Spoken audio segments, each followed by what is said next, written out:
Olá, tudo bem? Nós estamos no 14º domingo do Tempo Comum, que no Brasil este ano é celebrado a solenidade de São Pedro e São Paulo. E por extensão é celebrado também o Dia do Papa, em associação com São Pedro, que na tradição católica foi o primeiro Papa. São duas personalidades fundamentais na história da Igreja, Pedro e Paulo. Há muitas semelhanças entre eles, mas também há muitas diferenças entre eles. Nós vamos começar pelas diferenças entre Pedro e Paulo. Pedro, nós sabemos, era um pescador rústico, alguém do povo, com temperamento forte, como nós podemos perceber no Evangelho, mas um espírito de uma bondade muito grande, né? Com grande capacidade de liderança. Pedro sabia aglutinar as pessoas em torno de si, a ponto de ser escolhido para Jesus para liderar o colégio apostólico. Pedro era capaz de ser um centro de unidade, de fazer com que as diferenças convergissem para um mesmo rumo, buscando o mesmo foco. Paulo, por sua vez, já era um intelectual, já era alguém vindo de classe social um pouco mais elevada. Paulo era um teólogo sofisticado e um grande formador de comunidades. Nós vemos a atividade pastoral de Paulo, ele formando comunidades, identificando carismas e distribuindo funções. Por isso, essas duas personagens, Pedro e Paulo, são fundamentais para a igreja, são consideradas colunas da igreja. Na verdade, Pedro e Paulo, eles representam dois modelos de igreja, ou dois estilos de ser igreja, cada um com as suas particularidades, cada um com as suas possibilidades e também com as suas limitações. Nós podemos ver, por exemplo, desde o Novo Testamento, já nos Atos dos Apóstolos, que em torno de Pedro e Paulo se reuniam duas grandes tendências eclesiais. Primeiro, aquela que se reunia em torno de Pedro, marcada principalmente por uma herança da tradição judaica, em que prevalecia uma organização mais vertical, mais hierarquizada de igreja, né? Com o estabelecimento de postos de comando, de funções autoritativas. Já Paulo, ele parece conduzir e levar a um estilo de ser igreja um pouco mais horizontal, um pouco mais aberto, um pouco mais voltado para a vida comunitária, com a participação mais efetiva dos membros dessa comunidade. O fato é que são duas pessoas fundamentais na história da igreja. E essas duas tendências que orbitam em torno deles são duas tendências necessárias à igreja, né? Uma não é melhor do que a outra. Elas se completam e são também importantes para a igreja. Não pode haver necessariamente uma escolha entre uma e outra. Nós devemos trabalhar o equilíbrio entre essas duas tendências. Ao longo da igreja nós percebemos isso. Porque, como nós já dissemos antes em outro vídeo, o catolicismo ele acolhe sob o seu guarda-chuva as mais variadas tendências, né? E essas tendências, guardando diferenças entre si, elas convergem no mesmo rumo.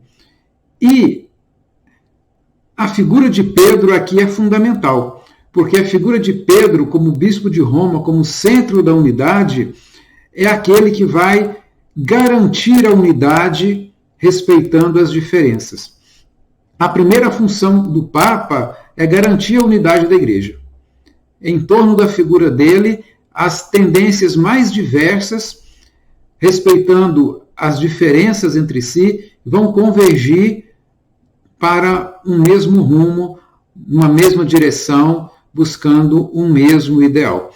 Portanto, quando a Igreja celebra a solenidade de São Pedro e de São Paulo, ela celebra também o dia do Papa. Essa figura tão importante na estrutura católica. Nós sabemos que o Papa é um bispo, mas é o bispo de Roma, que é a sede histórica da Igreja, né? Então, em torno do bispo de Roma, todas as tendências se harmonizam, ou aprendem a conviver em fraternidade. Isso é importante porque,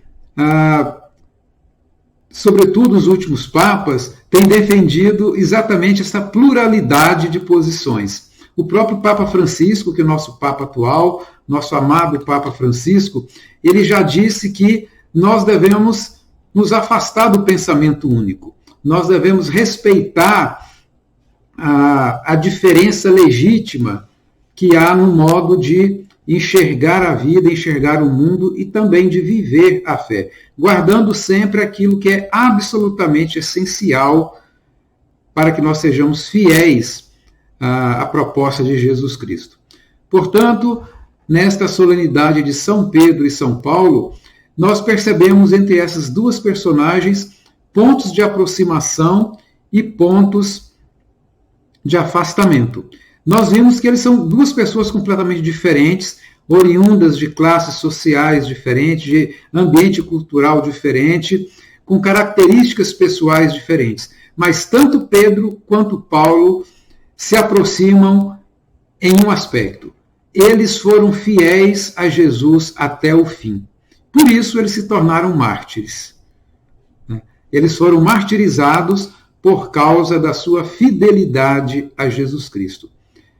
Cada um com suas particularidades, com suas qualidades, com seus defeitos, diferentes entre si, no modo de trabalhar a fé, no modo de viver a fé, eles se aproximam e se tornam como que um único personagem, ou uma única personagem, quando eles, na sua fidelidade radical a Jesus, eles assumem o martírio.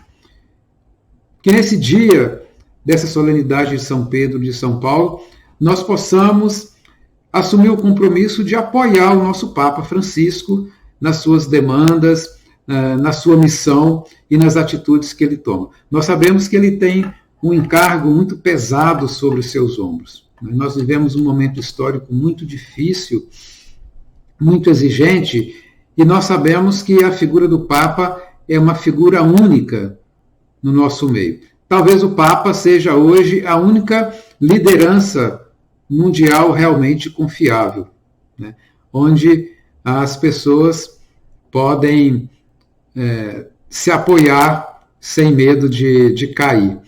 Que nós possamos rezar pelo Papa Francisco para que ele tenha força para enfrentar as dificuldades às vezes que vêm do seio da própria igreja, resistências que vêm do seio da própria igreja, mas que o Espírito Santo de Deus possa fortalecer o Papa Francisco, dar a ele a força que ele precisa para exercer a sua missão, que é a mesma missão de Pedro e de Paulo, né?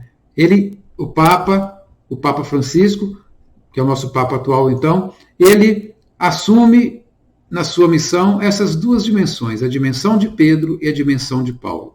Ele assume o fardo e a missão de ser o centro de unidade da igreja, mas também assume a missão de Paulo, que é de identificar carismas e distribuir funções, ou seja, formar as comunidades. Que nós também possamos agir um pouco como Pedro e como Paulo, que cada um de nós possamos, nas nossas famílias, nas nossas pastorais, no nosso trabalho, nos ambientes que nós frequentamos, que nós possamos também ser centro de unidade, ser um elemento de convergência e não de divergência. E que nós possamos, como Paulo, também sermos formadores de comunidade, sabermos identificar os carismas e distribuir as funções. Que o Espírito de Deus nos ajude nessa missão e nesse desafio. Até a próxima.